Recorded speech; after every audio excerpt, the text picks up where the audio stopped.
Primero quería agradecer el espacio que nos dan para presentar esta nueva iniciativa, que es el Centro de Estudios Norteamericano Chávez Kirchner, que nace en el Frente Suramericano de la organización Periodismo Militante.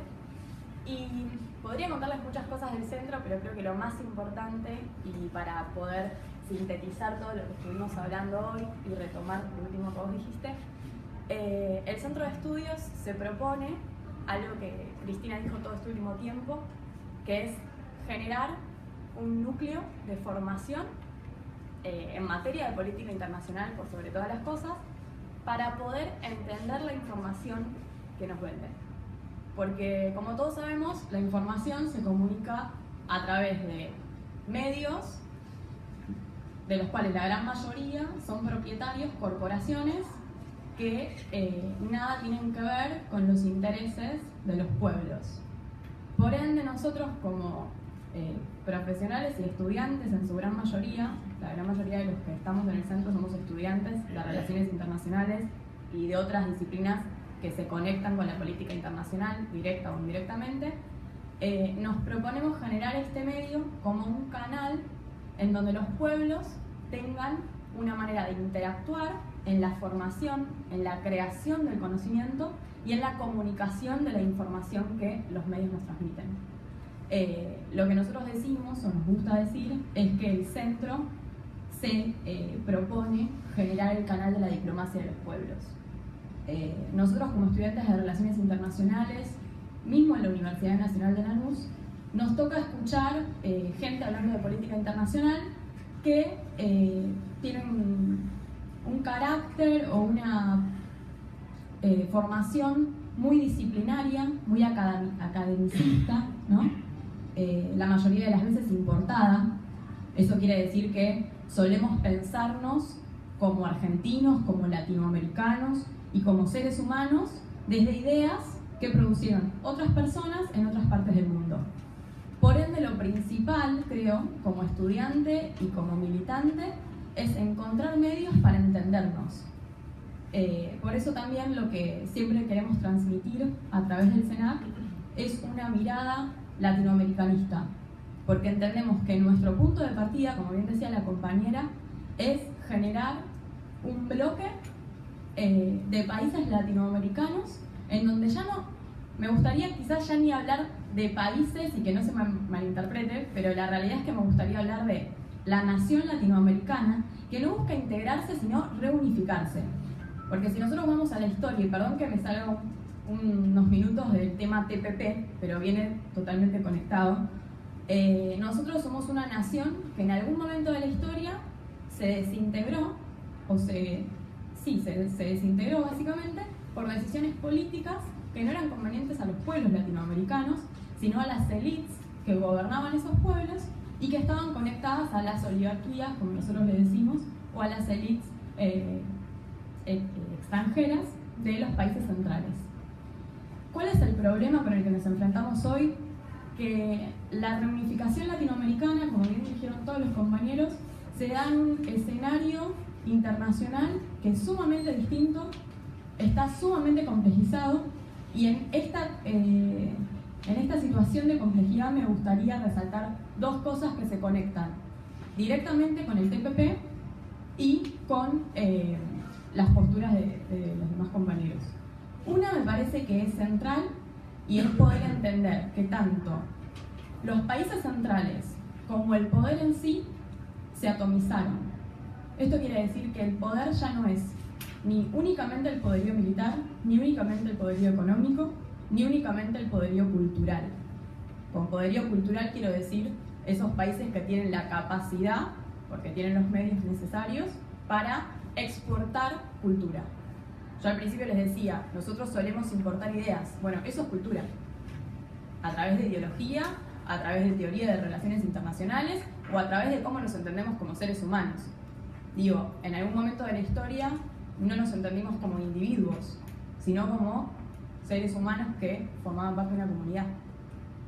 Hoy en día ya es imposible desligarnos de la cualidad, entre comillas, de individuos que se nos impusieron. Pero sí es necesario entendernos como comunidad y como individuos que hacemos a la comunidad. Volviendo al tema del CENAC y volviendo al tema del poder, que es lo que me interesa remarcar acá, en el escenario internacional hoy los poderes centrales, que son los que dirigen y los que toman decisiones en materia de política internacional, están mucho más divididos. Ya no es Estados Unidos únicamente, ya no es Europa como continente ni como naciones independientes, y empieza a ser, por ejemplo, China, empieza a ser, por ejemplo, India, empieza a ser, por ejemplo, Rusia, de nuevo. ¿Esto qué quiere decir? Que así como el poder se puede subdividir en muchos aspectos, también tenemos que entender que el poder ya no está en las manos de un Estado. Por ende, por más que el TPP sea una estrategia delimitada y organizada por Estados Unidos, tenemos que entender, como decían los compañeros, que dentro de Estados Unidos el poder también se ve atomizado. Estados Unidos como Estado no nos dice nada a nosotros hoy. Lo que nos dice algo es poder hablar de qué facciones dentro de, por ejemplo, Estados Unidos, como dentro de muchos otros países, empiezan a inclinarse por una forma de hacer política que cada vez es más invisible. ¿Por qué? Y conectado directamente con el TPP, los estados ya no son los únicos capaces de tomar decisiones determinantes con respecto a otros estados o principalmente con otros pueblos. Lo que se hace es que el papel del Estado se desdibuja y las corporaciones, por ejemplo, entran a cumplir un rol central en la toma de decisiones de política internacional. Esto es lo que ocurre con el TPP. Que el Estado, que Estados Unidos como Estado, como una parte de ese Estado, apoye políticamente el TPP, es una cosa. Pero quienes están detrás de ese poder, que nosotros en relaciones internacionales lo denominamos el unipolarismo multilateral, esa facción de poder está conectada directamente con las financieras y con las corporaciones económicas más grandes del mundo. Me interesa remarcar esta palabra de unipolarismo multilateral porque para mí, desde el contexto de la política internacional, es lo que mejor explica el Tratado Transpacífico. A lo largo de la historia, o para ser más exacta, desde la Segunda Guerra Mundial, el mundo se dividió en dos. Estaba por un lado el bloque de la Unión Soviética y por el otro lado el bloque de Estados Unidos. Cuando se desploma la Unión Soviética, por un montón de motivos que no cabe mencionar acá, Estados Unidos pasa a concentrar el poder económico, el poder militar, el poder cultural y el poder tecnológico, existiendo demás países que tienen, por ejemplo, la bomba nuclear, ¿no? Que es un detalle, acá no cabe mencionarlo, pero es un detalle a tener en cuenta. Desde ese momento, Estados Unidos pasa a constituirse como una hegemonía que concentra todos los tipos de poder habidos y por haber. Por ende, en materia internacional, es el que tiene mayor capacidad de decisión en los foros internacionales, en las instituciones. De hecho, el TPP es una institución, ¿no? Porque lo que hace es poner o delimitar reglas del juego. Esto que mencionaban los compañeros de imponer cláusulas. Bueno, eso es imponer reglas del juego. Nosotros estamos jugando un juego que no nos beneficia como latinoamericanos ni como argentinos, como tampoco le beneficiará a otros países, por ejemplo, de Asia-Pacífico, que están en el tratado y que también ven las mismas consecuencias negativas que nosotros. ¿A qué voy con esto de Estados Unidos como un hegemón que concentra todo tipo de poder? A fines de los 90, con el auge del consenso de Washington, que era una serie de medidas económicas que impuso Estados Unidos a distintos países del mundo, entre ellos a Latinoamérica como una región, hay distintos países, distintos actores del sistema internacional que empiezan a tener mayor incidencia en las decisiones de materia económica. ¿Por qué? Porque crecen, se desarrollan de distintas formas, uno de ellos, y el más grande, China. También está Rusia, ya viniendo más para esta época, está India, están los famosos tigres asiáticos y dragones, que son estos pequeños países que gracias a la terciarización y a las rupturas en las cadenas de valor pudieron ver algún que otro crecimiento de sus economías, que empiezan a tener más jugada. El gran bloque regional que, por así decirlo, le quita poder económico a Estados Unidos son los BRICS. Dentro de los BRICS, como ya dije, China es el que más poder concentra. ¿Qué pasa con esto? Cuando nosotros hablamos del TPP, tenemos que tener en cuenta que lo que está en juego no es solamente una medida o un tratado de libre comercio, para ser exacta, como explicaba Luciana, que voy a evitar esa parte porque ya se explicó. Lo que se pone en juego es una disputa de poder en donde quien diseña el tablero geopolítico, o sea, quien ordena el sistema internacional, va a tener la capacidad de imponer sus reglas de juego también en materia económica. Lo que me parece más relevante de todo esto es entender que el TPP es una herramienta más que utiliza Estados Unidos para volver a esa época de oro, por así decirlo, que fue la época de post-Guerra Fría, cuando cae la Unión Soviética, en donde Estados Unidos, como ya les dije, concentraba todos los tipos de poder que conocemos. ¿Por qué hace esto ahora Estados Unidos? ¿Por qué el TPP surge como una herramienta para reconstruir ese poder económico? Porque en el 2008 Estados Unidos fue la cuna y uno de los principales centros perjudicados por la crisis financiera mundial que afectó a todos los países, pero principalmente a Estados Unidos, y por ahí suena raro decirlo así, pero a partir de que Estados Unidos se mete en la burbuja financiera, lo que hace es destruir su sector productivo. Es lo que creo que explicabas vos, Luciana, que mismo dentro de Estados Unidos los trabajadores, en la época del boom especulativo, se vieron muy desfavorecidos. Entonces, lo que intenta hacer hoy Estados Unidos es poder volver a delimitar y a redireccionar las riquezas de naciones, como por ejemplo las latinoamericanas, al centro nosotros diríamos al centro del imperio, y sí, al centro del imperio norteamericano, o mejor dicho estadounidense. Entonces, si tenemos que rastrear realmente cuál es el origen de este TPP, es entender que los estados siempre están disputando poder y que hoy en día Estados Unidos lo que hace es reconstruirse económicamente porque su economía productiva está en riesgo. Por eso me parece que es principal para entender por qué se da esto. Y otra de las cosas es quizás articular el TPP en el contexto internacional en el que vivimos. Yo creo que toda reconstrucción de un Estado y de poder implica distintas aristas. Una de ellas es la económica, y es una muy importante, pero otra también sigue siendo la militar, y también, y que creo que es la más invisible de todas, es la diplomática, que articula tanto lo militar como lo económico y lo cultural, pero al mismo tiempo sigue siendo un centro de concentración y de demostración de poder. Me parece como ilustrativo nombrar tres hechos y como para demostrar esto, de cómo Estados Unidos está operando no solo económicamente a través del TPP, sino en materia militar, en la región de Asia-Pacífico y en materia diplomática. Si ustedes buscan en internet está el documento. Hace unos meses el Departamento de Defensa de Estados Unidos sacó un comunicado pronosticando, o mejor dicho planificando, que para el 2020 Estados Unidos iba a redireccionar el 60% de su flota a la región del Pacífico. No es coincidencia que allí se esté dando también una disputa económica con los grandes países del Asia que le estén disputando el poder económico. ¿Por qué? Porque el control de los mares es el control del comercio, y quien controla el comercio controla el desarrollo, y también es el que puede generarlo o destruirlo para otras naciones. Entonces el control de los mares es sumamente importante. Y Estados Unidos no está solo, porque China también está disputando poder en su mar principalmente y en la región del Pacífico en general.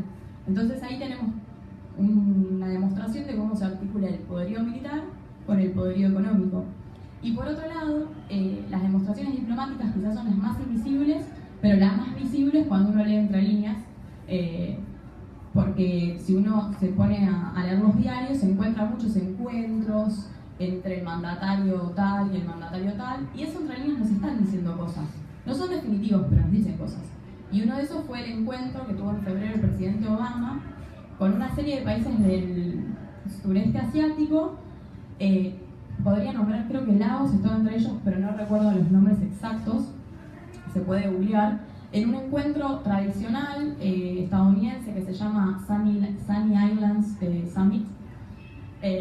Que no importa aclarar qué era el encuentro en concreto porque no va al caso, pero sí lo que el presidente Obama transmitió en ese encuentro, que fue una serie de propuestas para estos países para que sus estados, mejor dicho, podríamos decir en nuestro lenguaje, sus constituciones, por así decirlo, se ordenen de tal manera que contemplen y respeten los requerimientos que el TPP impone, ¿no? Si uno quiere formar parte de ese tratado de libre comercio. A mí esto, lo que me suena, lo primero que se me viene a la cabeza es que nosotros como estudiantes de Relaciones Internacionales siempre hablamos de la soberanía de los estados y de las intromisiones de los países en las decisiones del Estado. Y creo que a través de estos hechos, que quizás parecen simbólicos y de poca importancia, se ve concretamente cómo siempre los estados que se disputan poder intentan subordinar y someter a través de la intromisión de las decisiones internas de los estados. Y me parece que lo que hoy ocurre en Latinoamérica, como dijeron todos los compañeros citando distintos ejemplos, es justamente eso, la intromisión en las decisiones de política interna y de política exterior de nuestros estados. Y si uno analiza caso a caso las decisiones económicas que se toman en materia internacional, como las bajas y las subas de los precios del petróleo, que perjudican principalmente a países como Venezuela, países como Ecuador, el impeachment a Dilma, el golpe mediático que sufrió el kirchnerismo durante los últimos años, la situación de Maduro en Venezuela, la tergiversación, se lo estoy diciendo bien, de los hechos en Venezuela sobre todo, que uno no niega los problemas a nivel de estructura productiva que tiene el país venezolano, pero al mismo tiempo uno ve cómo se van repitiendo los mismos discursos y se van señalando las mismas cosas en todos los países que pertenecen a la región latinoamericana. Entonces me parece que cuando uno articula todas estas cosas y entiende justamente que el poder ya no es un estado en concreto, sino múltiples estados que están en disputa, que persiguen intereses nacionales y al mismo tiempo las corporaciones persiguen sus propios intereses, que no siempre son los intereses del estado en el cual se arraigan, y que el poder cada vez está más atomizado y nosotros cada vez nos cuesta más como países en desarrollo llegar a ocupar decisiones en donde podamos tomar decisiones políticas. Hoy en día no tenemos destino, y perdón que sea tan fatalista, pero no tenemos destino si no nos pensamos como región latinoamericana. Realmente no hay otra opción, porque como bien dice un profesor nuestro, Marcelo Bullo, el Estado continental es la única respuesta a el siglo XXI y los problemas que se avecinan. Hoy Estados Unidos, que es uno de los pocos estados continentales, la Unión Europea, que lo fue en su momento, por ejemplo en el periodo de De Gaulle, con el presidente francés, que trató de redireccionar a la Unión Europea como un bloque, países como China tratando de ampliar su zona de influencia en el sureste asiático o en el Asia Oriental en general, son ejemplos de que todos en algún momento intentamos conformar la unidad política más amplia posible, reconociendo intereses comunes, para poder subsistir en un sistema que siempre está en disputa de poder. Y hoy creo que nosotros como Estado escindido, como argentinos, no alcanzamos. Y creo que cada país latinoamericano suelto tampoco alcanza. Y me parece que es importantísimo hacer hincapié en que nosotros lo que buscamos es la reunificación de la nación que alguna vez fuimos, y que la principal consecuencia del TPP y de múltiples decisiones que se toman en política internacional hoy en día son la balcanización económica de las naciones en desarrollo, entre ellas la latinoamericana, y la escisión política, que me parece que son los dos ejes que mejor ejemplifican en la generalidad de la política internacional lo que significa el TPP. Balcanización económica y escisión política, porque van a destruir los bloques regionales, van a destruir UNASUR, van a destruir Mercosur, estrictamente en lo económico, buscan encerrar a China en su propia zona de influencia, buscan generar mayor disputa en la Unión Europea, que eso es un tema aparte, pero que es muy interesante también estudiarlo. Y ya no lo buscan los estados centrales, sino los estados y las facciones de poder dentro de los estados que están conectadas directamente con el sistema capitalista narcofinanciero, como bien lo denomina Cristina, o con este unipolarismo multilateral, si se lo quiere llamar. Y me parece que, para cerrar, lo que nosotros tenemos que remarcar es que las soluciones no son mágicas, llevan muchísimo tiempo, y me parece que lo principal es, como podamos, formarnos y tratar de comunicar lo que sabemos para hacer entender que nosotros como argentinos no podemos ni avanzar ni retroceder más, porque como argentinos no alcanza, y si seguimos así tampoco va a alcanzar con la región latinoamericana, porque con estados totalmente pulverizados, como bien decía el compañero, lo que se avecina para la Argentina, con una Argentina destruida, con una Colombia destruida, con una Venezuela destruida, con un México, ya diría destruido, porque, y no sé si, no quiero ofender a nadie, pero yo creo que México ya es el estado fallido de Latinoamérica, como lo es Libia, por ejemplo, en otras regiones del mundo. Digo, con todos estos casos y con estados completamente pulverizados, ya no vamos a tener destino ni como región. Entonces creo que el papel central lo tenemos los que tenemos la responsabilidad de formarnos para tomar decisiones, como los que estudiamos relaciones internacionales, como los comunicadores, como los militantes y como los estudiantes de todas las disciplinas que quieran tratar de lograr ser parte de este canal de la diplomacia de los pueblos y luchar en sí por nuestro destino, que sí o sí, y creo, es Latinoamérica. Como decía Perón, es Latinoamérica o ahora nunca. Así que yo creo que ahora es el principio, y espero que lo logremos.